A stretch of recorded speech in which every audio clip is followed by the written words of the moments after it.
しかし、アリバイを証明できる客観的な証拠はなかった。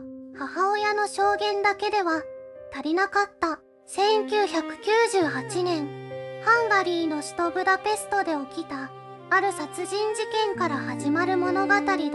法廷に静寂が満ちていた。傍聴席の誰もが息を飲んでいた。裁判官がゆっくりと口を開く。その一言を待ち続けた男がいた。23年間ずっと待ち続けた男が無罪。その言葉が告げられた瞬間、男の膝が崩れた。両手で顔を覆い、声も出ないまま肩が震えた。傍聴席からおえつが漏れた。家族が駆け寄る。抱き合う。言葉などいらなかった。23年分の涙がその場に溢れた。法廷の外では初夏の光が差し込んでいた。男はその光の中にゆっくりと足を踏み出した。自由な空気を深く吸い込んだ。目を細めた。空が眩しかった。だが心の奥には何かが重く残っていた。無罪は証明された。しかし失った23年は誰も返してくれない。青春も家族との時間も夢さえも全てがあの法廷の判決とともに奪われていた。なぜこんなことが起きたのか。国選弁護人は十分に戦わなかった。証拠は脆弱だった。それでも判決は下された。無実の男に有罪の烙印が押された。そして20年以上の時が流れ、ある神父のもとに一人の老いた男が訪れた。死を前にした男が胸に秘めていたものをついに吐き出した。それが全てを変えた。この物語は正義とは何かを問いかける。遅すぎた真実がそれでも意味を持つのかを問いかける。答えは簡単には出ない。では事件が始まる前、その男はどんな日常を生きていたのか。1998年、ブダペスト、ハンガリーの首都はその年も変わらずドナウ川のほとりで静かに息づいていた。石畳の路地に朝の光が差し込む。市場には野菜売りの声が響く。人々はそれぞれの一日を当たり前のように始めていた。アンドラーシュ島とはそんな町で育ったどこにでもいる若者だった。年齢は20代の半ば。背は高くもなく低くもない。目立つ容姿でもなければ影が薄いわけでもない。ただ笑うと少し子供っぽい顔になる。そんな男だった。仕事は建設現場の作業員だった。毎朝早起きして弁当を持ち現場へ向かう。日が沈む頃には泥だらけの手を洗い家路につく。特別ではない。しかし確かな労働者の日々だった。給料は多くなかった。それでも文句は言わなかった。いつか自分の手で小さなアパートを買いたい。それが彼の夢だった。母親と二人で暮らしていた。父親はアンドラーシュが10代の頃に病で他界していた。それ以来母親は女手一つで彼を育てた。アンドラーシュはそんな母に不自由をさせたくなかった。毎週日曜日には一緒に市場へ出かけた。母親が好きなパプリカを選ぶのを隣で待つ。それだけの時間が彼には何より大切だった。笑い声が石畳の上に溶けていく。何でもない平和な午後だった。友人も何人かいた。幼なじみのペーテルとはよく夕方にビールを飲んだ。将来の話をした。仕事の愚痴を言い合った。たわいない話で深夜まで笑い続けることもあった。アンドラーシュには特別な才能も大きな野心もなかった。ただ真面目に生き、母を支え、友人を大切にする、それだけを積み重ねていた。誰も知らなかったこの穏やかな日常がある夜を境に完全に砕け散ること。母との日曜日も友人との笑い声も小さなアパートへの夢も全てが一瞬で遠ざかる日が来ること。1998年の秋、事件は起きた。1998年10月、ブダペストの夜は早く暗くなっていた。市内の外れに古いアパートが立ち並ぶ一角がある。街灯の数が少なく、夜になれば人通りもほとんど消える。その薄暗い路地で一人の男性が遺体となって発見された。被害者の名はカーロイ・バルガ、40代の男性だった。後頭部に鈍器による強い打撃の跡があった。財布は消えていた。現場には争いの痕跡が残されていた。警察は強盗目的の殺人と断定した。捜査はすぐに動き始めた。近隣の住人への聞き込み、目撃者の証言、防犯カメラの映像。手がかりは少なかった。ブダペスト警察にプレッシャーがかかっていた。事件から数日が経った頃、一人の証人が名乗り出た。現場近くに住む中年の女性だった。彼女は言った。事件の夜、被害者と言い争っている若い男を見た。と、その証言が示した人物がアンドラーシュだった。アンドラーシュは被害者と面識があった。それだけで十分だった。警察の目が彼に向いた。取り調べは長時間に及んだ。アンドラーシュは一貫して否定した。その夜は家にいた。母親と夕食を食べていた。どこにも行っていない。しかし、アリバイを証明できる客観的な証拠はなかった。母親の証言だけでは足りなかった。やがて、逮捕状が出た。アンドラーシュは手錠をかけられた。母の前で、あの小さなアパートの玄関先で、彼は何度も言った。やっていない。と。だが、誰も聞かなかった。当時のハンガリーの司法制度において、国選弁護人の質は均一ではなかった。アンドラーシュについた弁護士は、証拠の精査を十分に行わなかった。目撃証言の矛盾を法廷で突き崩すことができなかった。裁判はあっという間に終わった。有罪、懲役23年。法廷で判決を聞いたとき、アンドラーシュの母は崩れ落ちたという。彼自身は、ただ、前を向いていた。声も、涙も、出なかった。この瞬間から、彼の時間は止まった。だが、時間が止まった場所の外では、真実を知る男が、静かに生き続けていた。その男が、いつか神の前で、全てを告白する日まで。次回、アンドラーシュは、鉄格子の向こうで何を見たのか。そして、裁判の闇が明らかになっていく。警察が彼のアパートに来たのは、事件から3日後のことだった。ドアをノックする音。アンドラーシュが開けると、制服姿の男たちが立っていた。令状を持って、投降を求める。その一言だけで、彼の日常は終わった。取り調べ室は、狭く、冷たく、灰色だった。椅子に座らされ、強い照明を顔に向けられる。捜査官たちは最初から、彼が犯人だと決めてかかっていた。質問ではなく、誘導だった。お前がやった。そうだろう。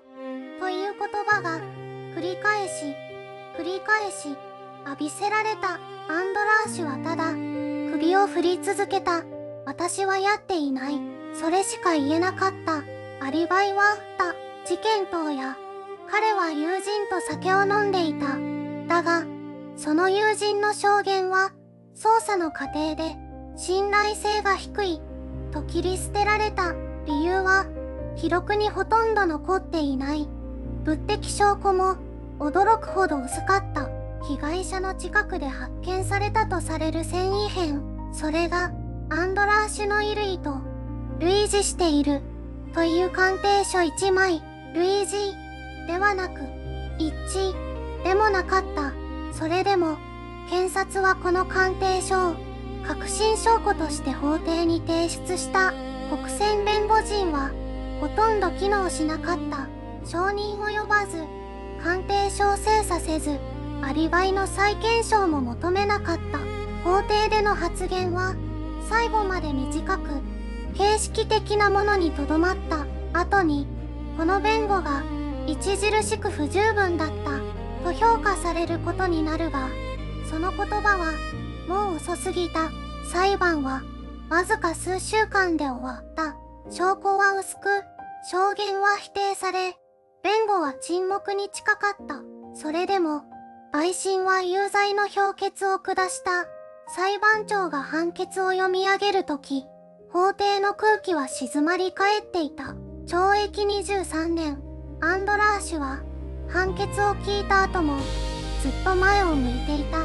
怒りでも、悲しみでもなく、ただ、信じられない、という顔で、真犯人は、この日も、どこかで息をしていた。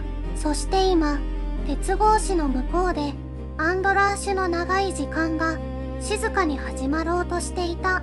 鉄格子の音が、響いた。重い扉が閉まる。その瞬間、アンドラーシュの世界は、一変した。外の光が、遠くなった。風の匂いが、消えた。代わりにあるのは、冷たいコンクリートの壁と、よどんだ空気だけだった。週刊初日の夜、彼は天井を見つめた。何も考えられなかった。いや、考えたくなかったのかもしれない。23年。その数字が頭の中で繰り返された。23年という時間がどれほど長いのか、まだ誰にもわからなかった。獄中での生活は単調だった。毎朝、同じ時間に起きる。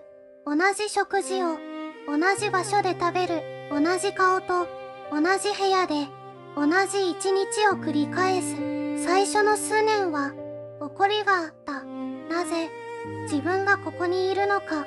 なぜ誰も信じてくれなかったのか。その怒りだけが彼を生かしていた。しかし5年が過ぎ、10年が過ぎると怒りさえも薄れていった。残ったのは静かな絶望だった。訴える気力も叫ぶ力ももうなかった。面会に来る家族の顔が少しずつ老いていった。母親の髪に白いものが増えた。父親の背が少し丸くなった。彼はその変化を格子越しに見つめるだけだった。外の世界は動き続けていた。携帯電話が普及し、インターネットが広がり、街の風景が変わった。彼の知らない歌が流れ、彼の知らない言葉が生まれた。それでも彼の部屋だけは止まったままだった。ある冬の夜、アンドラーシュは思った。もう諦めてしまえば楽になるかもしれないと。真実など永遠に届かないかもしれないと。それでも彼は翌朝も目を覚ました。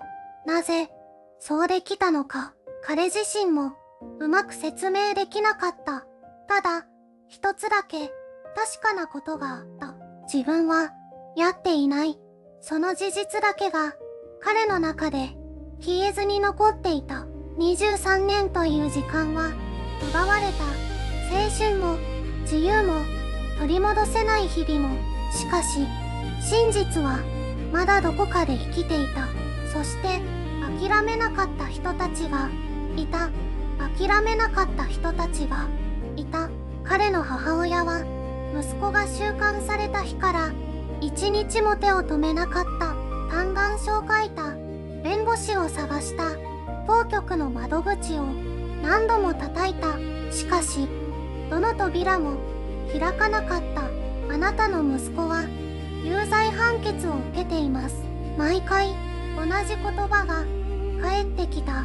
それでも彼女は諦めなかった。母親である限り諦めることはできなかった。数年が経ち、一人の若い弁護士がこの事件に目を留めた。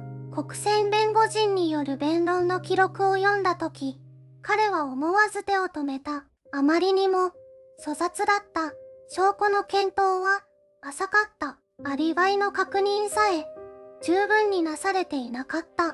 これは弁護ではない。彼はそう確信した。弁護士は自ら報酬を抑え、この事件を引き受けた。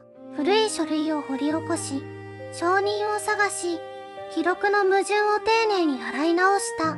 しかし、司法の壁は厚かった。再審請求は一度退けられた。市民団体も動き始めた。冤罪被害者を支援する小さな組織がこの事件を広く知らせようとした。新聞に寄稿し、署名を集め、議会への陳情を続けた。世間の反応は冷たかった。それでも彼らは続けた。外の世界が動いていることを彼は知らなかった。独房の中では情報が届かない日もあった。ただ母の手紙だけが定期的に届いた。短い言葉で書かれていた。諦めていない。あなたも諦めないで。その言葉が彼を朝に引き戻した。何度も何度も20年という歳月が静かに流れた。外では社会が変わり、人々の顔も変わった。しかし彼の部屋だけは時間が止まったままだった。変化は誰も予想しない場所から訪れようとしていた。遠く離れた町の小さな教会の中で、一人の老いた男が神父の前に座り、震える声で口を開いた。その告白が全てを変える新たな証拠となった。変化は静かに、しかし確実に動き始めていた。2021年、ハンガリーの小さな町の古い石造りの教会、その礼拝堂の片隅で一人の老いた男がひざまずいていた。IMG 薄暗い教会の国会室、ろうそくの炎が揺れ、老いた男のシルエット、男の名は記録に残されていない。ただ彼が死の床の近くにいたことは確かだった。病に侵された体、震える手、そして長年胸の奥に閉じ込めてきた重い何か。神父の前に座った彼は低くかすれた声で語り始めた。私がやったのです。その言葉は小さかった。礼拝堂の空気を揺らすほどの声ではなかった。しかしその一言が持つ意味は23年分の時間を根底から覆すものだった。男が告白した内容は詳細だった。1998年のブダペスト、あの夜の路地、被害者の顔、逃げ去った経緯、そして別の男が罪をかぶせられていくのを知りながら黙っていたこと。IMG ノートに走り書きされた告白の記録。神父の手が震えながらペンを走らせる。神父はその言葉を書き留めた。国会の守秘義務はカトリックの教えにおいて絶対だ。しかし男はそこで一つの選択をした。この記録を世に出してください。それが男の最後の言葉だった。数日後、男は息を引き取った。神父は長い時間をかけて迷った信仰の掟と一人の無実の人間の命。その間で神父は苦しみ続けた。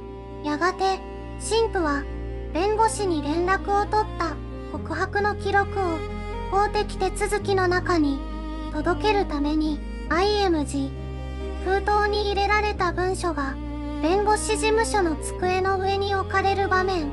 その文書がアダーシュ・ケイの元弁護団に届いた時、誰もが一瞬息を飲んだ。紙の上に記されていた内容はこれまでの捜査資料と細部まで一致していた。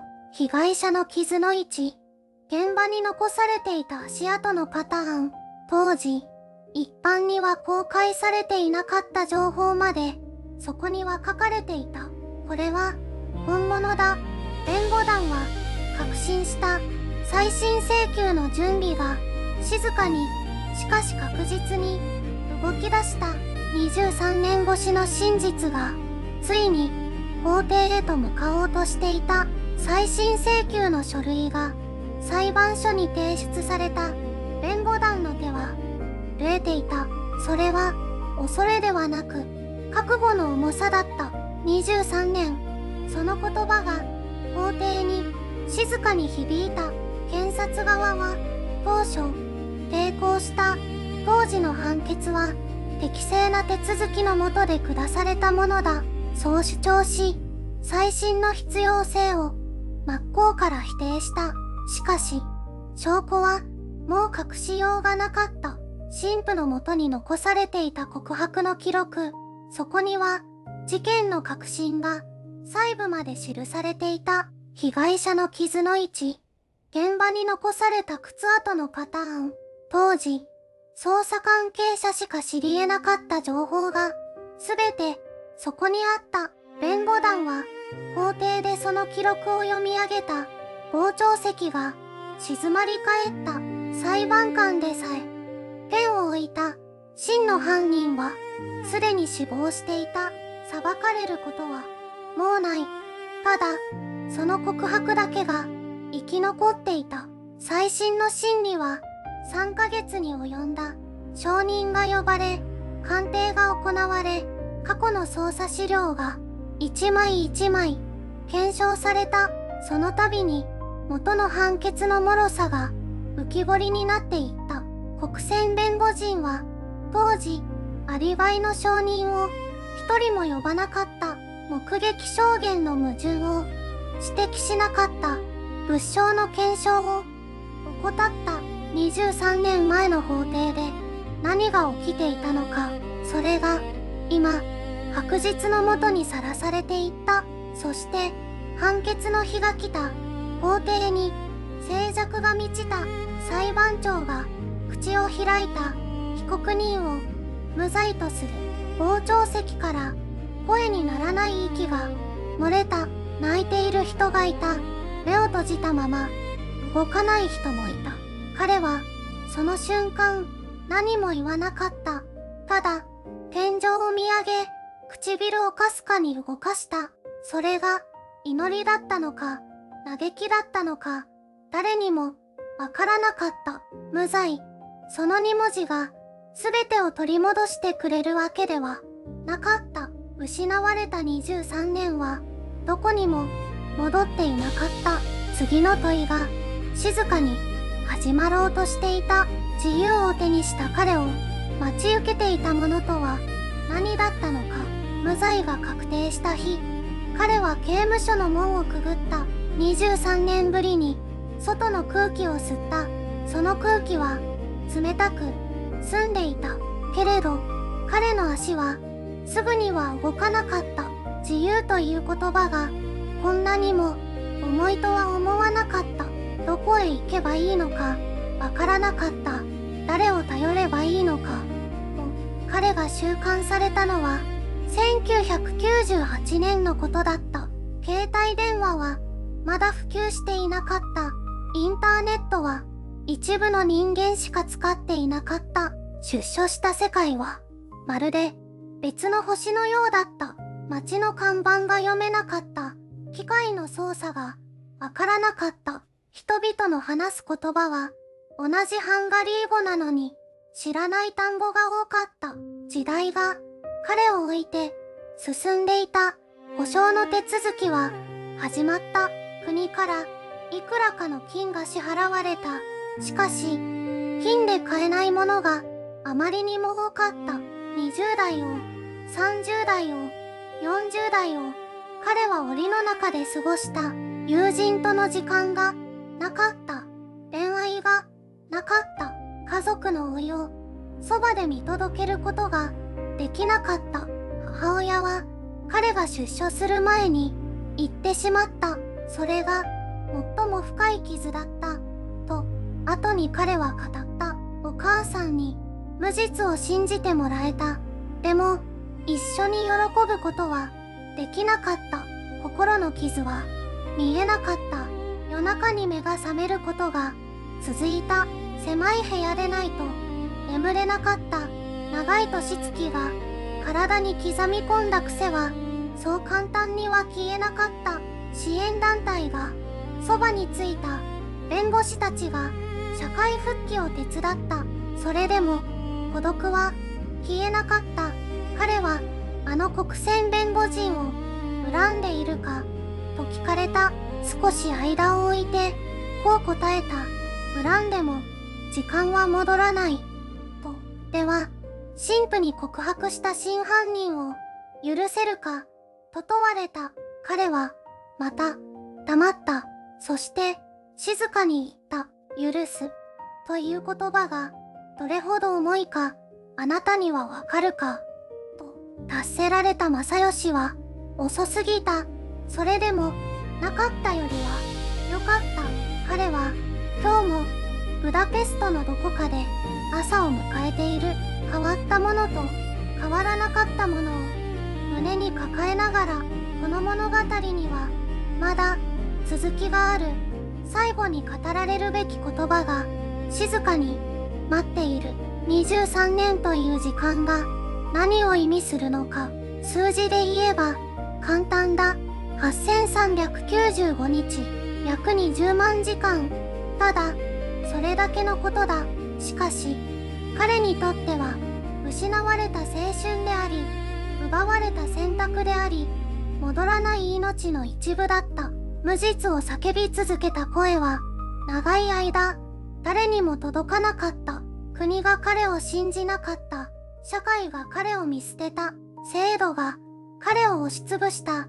そして全てを変えたのは一人の男の死の間際の言葉だった。神父に打ち明けられた告白。その重さを想像してほしい。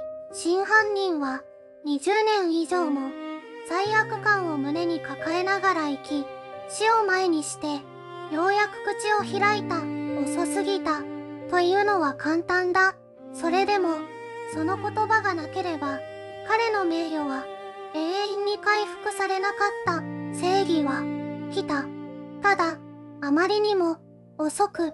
失った23年はどれだけの保証を積み上げても埋めることができない。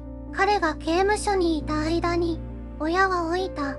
友人は家庭を持った。街の景色は変わった。世界は彼を置いて静かに前へ進んでいた。今も彼は問い続けているはずだ。あの裁判でもし誰かがもう少しだけ丁寧に向き合っていたら、国選弁護人がきちんと戦ってくれたなら、たった一人でも彼の言葉を信じていたなら、あなたに問いたい。もしあなたが彼の立場だったら許すことができるだろうか。許すという言葉がどれほど重いか知っているだろうか。この物語はハンガリーだけの話ではない。制度のほころびはどの国にも静かに潜んでいる。冤罪は遠い世界の出来事ではない。誰かのありふれた日常の中にいつも潜んでいる。彼は今日もブダペストのどこかで朝を迎えている。変わったものと変わらなかったものを静かに胸に抱えながら、この問いをあなたの中にしばらく置いておいてほしい。